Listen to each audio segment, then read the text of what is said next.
Hey everybody, Ben here for the Bonehead podcast, and we've got a very cool unbox and review for you today, in that we've got two boxes to unbox and review, and we've got one Greebo Games Cruelty team, and we've got a second Greebo Games Cruelty team, and the reason for that is because we are going to be comparing, well, we're not going to be comparing, we're going to be reviewing the team itself, but there's two different materials here for us to look at. We've got the Greeblood, and then we've got the Greebonite, which is the brand new next level resin that they're using for some of their future products. So we get to have a look at a very cool Blood Bowl team in two very good materials.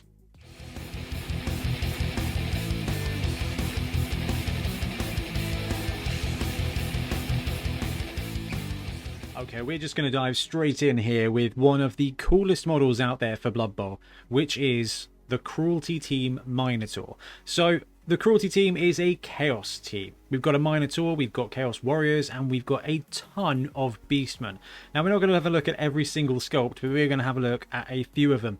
Now, this has been produced in Greeblood. So this one is Greeblood, and then this one here that will spoil ever so quickly. Oh, there we go. This is Greebonite. So the darker one is the Greebonite, which is the next generation resin that Greebo are going to be starting to produce their models in. So Greeblood was the beginning of their manufacturing process, which is tantamount to in-house 3D printing for Greebo. So they've historically used a really solid resin casting technique. Now they've gone to this Greeblood, which is basically 3D print. Now the reason I know it's 3D print is you can see in some cases a few bits of support. Now if you've been following the channel for a while, you know that we are massive Greebo fans, and we've got all of their most recent releases, starting with the Dwarf team, the Chaos Dwarf team, and a bunch of the Cutables teams. The Lemur team was amazing. They do great models, and their production quality is basically unmatched. So we've got this here, which is the Greeblood model, and you can see all of the detail on the model itself. I've got a Mars 2 Pro, and I've got a Mars, and I'm really happy with how they print, but I cannot get it anywhere near as smooth or detailed as this.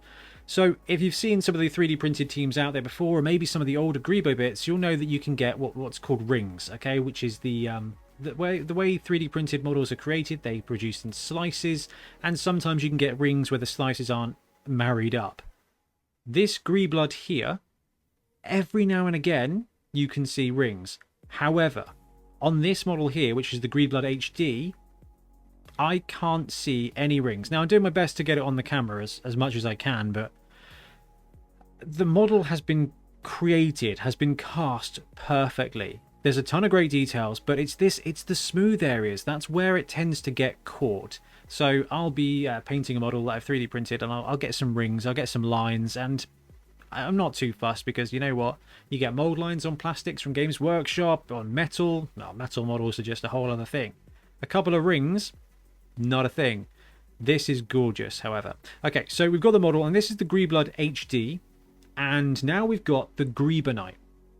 Now I'm going to do my best to capture the detail difference on camera, but I'm going to say this, I think, multiple times in this video. This is the difference between A and A+ when it comes to miniature creation.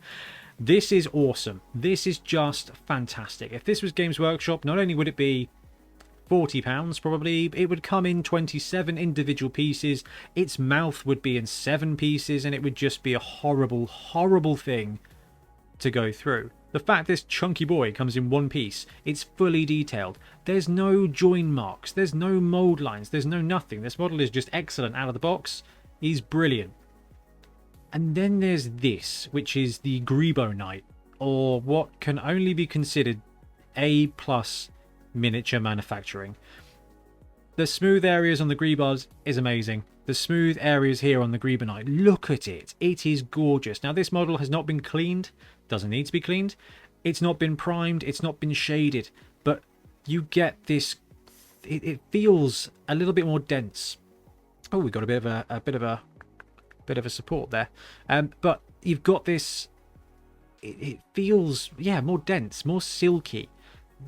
just more quality, which when you are comparing it to a model as great as the original Greeblood one, is just, like I said, A to A+.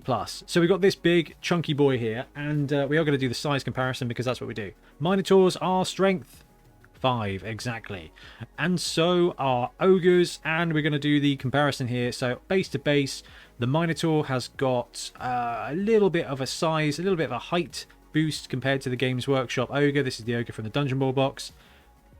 He's actually a little bit, he's quite a bit taller, and he's a little bit wider, but it will fit on a 32mm base.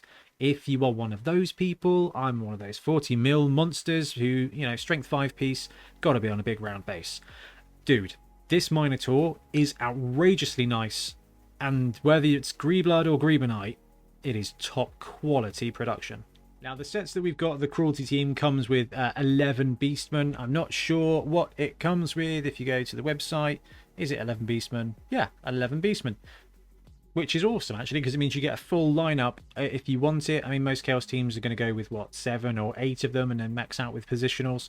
But the fact is, Greebo teams, you come with everything you want. So we've got a couple of different examples here, and we're just going to do the circling of the model here so that you can see.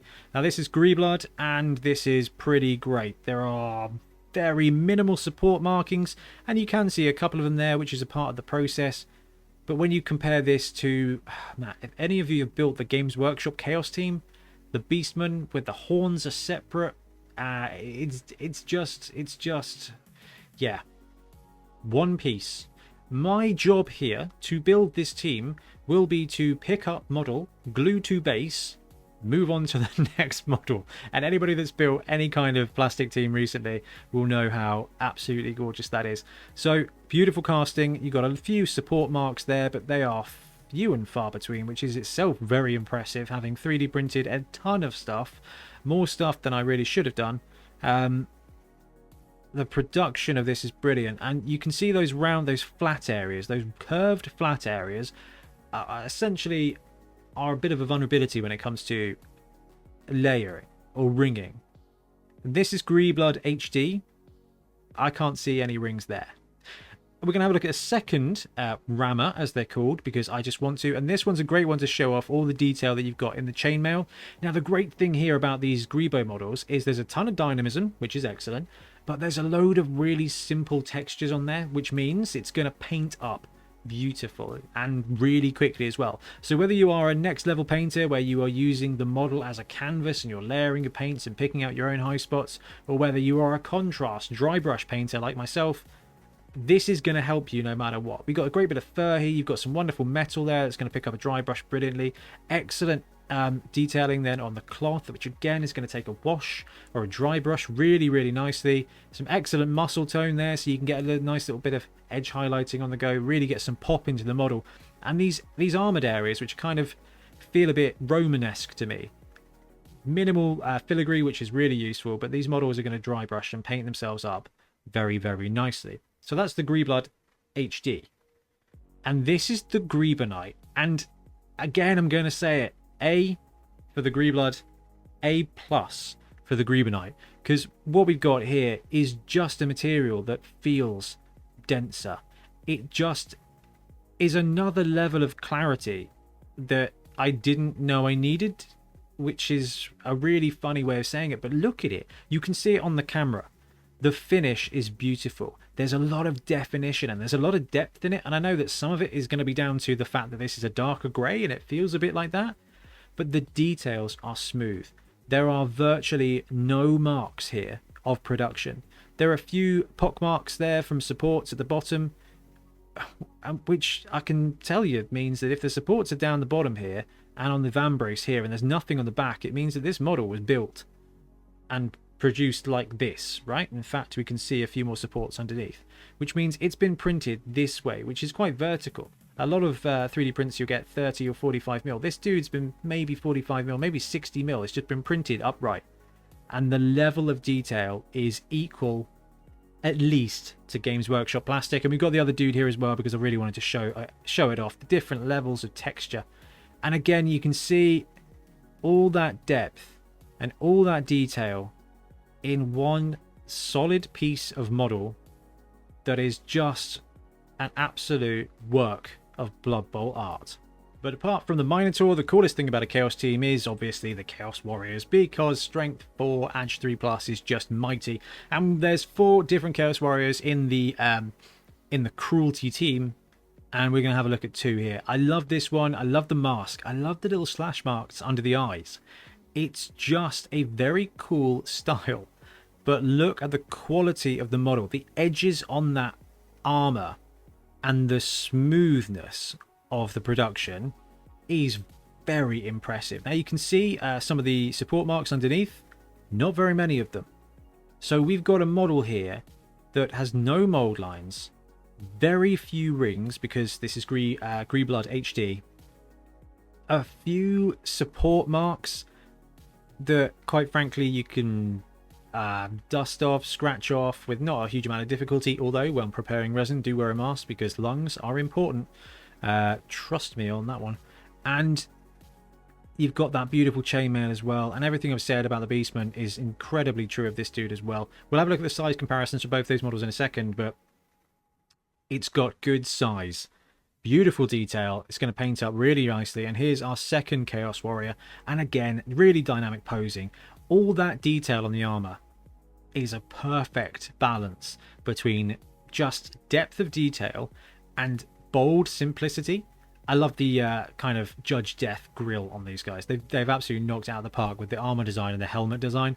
They've done a really good job of like differentiating each of these Chaos Warriors. And if you've played the Chaos Warriors, I know they all become like block dudes, but man, each one of them, because it takes so much effort to level them up, they have their own personality and they get there and they become their own star players. Okay, so that's Greeblood HD, and then we've got the Greebonite. And the depth and the smoothness of this model is phenomenal. This is just insane.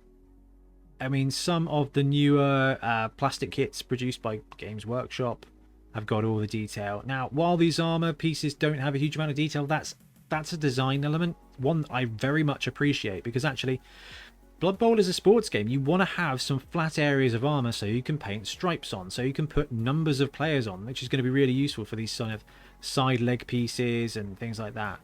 But the detail is beautiful. So we've got that guy, and we've got the Greebonite version here. This dude is awesome. I mean, this, because of the way the armor's designed, this will take a really bold color scheme like pink and green without any difficulty. And it is just outrageous. Right, we need to do size comparisons for the Chaos Warriors and the Beastmen. So Beastmen here versus Chaos Warrior. They are of similar size. So the Chaos Warriors are about a little bit bigger than the Beastmen, which is, I appreciate, because that's exactly how they're supposed to be. We got a size 3 human here from Games Workshop and a strength 4 Chaos Warrior. And it's not difficult to see, size-wise, Chaos Warrior is bigger than that guy, which is exactly what you want it to be. We'll grab the Beastman and do a size 3 comparison. And again, they line up pretty nicely. You'll have to forgive my terrible paint job on this one here, but it worked out all right. Seraphim Sepia, very cool paint. Yeah, so the Beastmen are a little bit chunkier than a Strength 3 human from Games Workshop, but I think that is fine, because your Chaos Beastmen are supposed to be brawlers. They are strong. They're straight. They're blitzing around at Strength 4 most of the time. Now I've got a Bloodseeker here from our buddy Rick's team, who's painted it in some beautiful Arctic crag spiders color scheme. So we've got the Seeker from the Khorne team, and we've got the Chaos Warrior here from the Greeblood Cruelty team, and they size up perfectly, which is excellent, because the Bloodseekers are a little on the larger side, but the Chaos Warrior here is not going to be out of place when facing up against the Bloodseeker. Both of these boys are Strength 4. Both of these are combat lords. And size is absolutely perfect. So, they've knocked out the park with the scale, and the detail and the production is just next level. And there you have it. 2 Greebo Games Cruelty teams. The Greeblood HD, which is an improvement on the first Greeblood stuff that they produced. So if we go back, the first Kickstarter team was it the Dwarf team? I think it was the Dwarf team. The quality was fantastic. There were a few rings, but Rings versus mold lines is a direct trade-off. The great thing about rings is they can be overpainted quite easily. The Greeblood HD, there are no rings. There just are no rings. I mean, it will be different when you prime and you get a wash, because there will undoubtedly be a couple of bits. But on the camera and with the old Mark 1 eyeball, there are no rings on the Greeblood HD. And then you just take the Greebonite, and it is more dense. It is more HD. This is basically like, we've all been through the television thing, right? There was just TVs, and then there was LCD TVs, and then there was HD TVs, and then there was 4K TVs. HD is beautiful. You don't need anything better than that. But 4K is crystal clear. And this is crystal quality models. So I am a huge fan of this team. It is one of the better third-party Chaos teams out there, and honestly, it's nicer than the Games Workshop one. But the quality of these miniatures, we're just done. Greebo Games have completed it. Completed it, mate. And they have knocked it out of the park. Anyway, awesome stuff. Love these teams. Greebonite is insane. Greebo Games, just outrageous. Anyway, guys, thank you very much for watching. We'll be back soon with more Blood Bowl content. Happy blocking. Thanks very much for watching. We really appreciate your support. If you want to help support the channel even further, please like and subscribe, or come join us on our Patreon.